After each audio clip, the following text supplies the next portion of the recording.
Enfin, tu veux pas qu'on parle de tout ce qui s'est passé sur les réseaux sociaux? De nous? Ouais, de nous. Genre tout de suite là?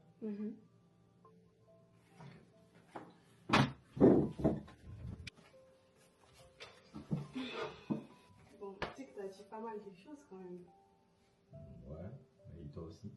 Moins que toi. Bon, ce qui est sûr, c'est qu'on a dit des choses, ouais. Ok. Bah, je vais te dire ce que moi j'ai retenu par rapport à ce que t'as dit. D'accord. Ça m'a un peu choquée.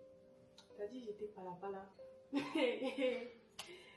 Bon, après, tu sais que dans la colère, il y a beaucoup de choses qui se disent. On dit par là, en vrai, c'était pas abusé. Ça dépend de comment les gens ont compris aussi, du coup, comment toi tu as compris. Mais par là, c'était un mot de t'étais pas trop sûr de ce que tu voulais dans tous les cas. Et ça, au moins, tu peux le reconnaître. Au début, bon, ça arrive pour tout le monde au début. Je dis pas que c'était pas peut-être le cas pour moi, mais en tout cas, pour toi, c'était un peu trop, quoi.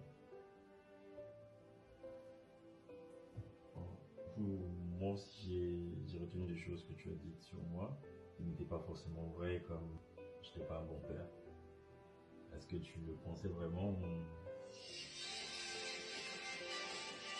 En fait, c'est pas que je le pensais, mais en vue de la situation, comment ça se passait, si tu prenais des nouvelles de l'enfant, etc. Après, tu mélanges pas les problèmes.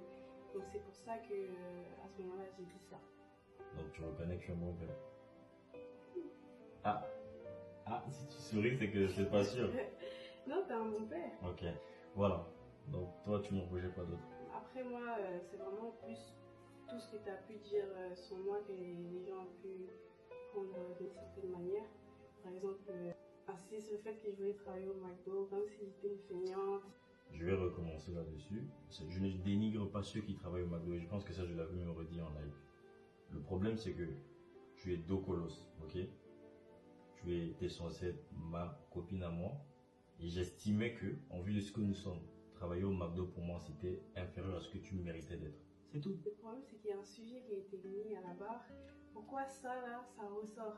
Alors qu'il y a une circonstance derrière tout ça et que j'ai pu même expliquer après. Donc, ils sont restés bloqués sur le fait que moi, je ne voulais pas travailler. Tout ce que je voulais faire là, c'était juste travailler au McDo. Alors, c'est qu'ils n'ont pas compris. C'est pour ça que je dis souvent que je ne suis pas responsable de ce qu'ils comprennent de ce que je vais dire. La vérité, et tu vas le dire, tu sais très bien que même depuis l'appartement où on était, avec les réseaux, tu gagnes déjà 10 fois plus que ce que tu aurais gagné au McDo. Nous sommes d'accord? Oui, Il n'y a pas de oui, mais si déjà chez toi, sans sortir de chez toi, tu gagnes 10 fois plus ce que tu aurais gagné au McDo, ça te sert à quoi d'aller travailler au McDo? Cherche plus. Il y avait une circonstance. Tout ce qui est sorti de toi, ça n'avait pas à sortir cela parce que c'était pas des éléments qui pouvaient te défendre pendant cette circonstance en fait. Ok. Moi, c'est ce que je reproche. Bon, après, je comprends maintenant la raison. Tu vois que finalement, c'était la colère qui nous faisait dire certaines choses alors qu'on ne savait même pas ce qui se passait en réalité. Ok, très Et bien. là, c'est comme si je suis passée pour une fille qui voulait travailler dans un McDo qui n'avait zéro ambition de sa vie. Je pense que s'il faut revenir sur le fait que ce que tu es une travailleuse ou pas, je pense qu'après la séparation, tu leur as bien montré que tu en es une. Tu t'es bien débrouillée toute seule. Est-ce que tu avais d'autres choses que tu me reprochais? C'était plus le fait de savoir temporiser, prendre ce soir.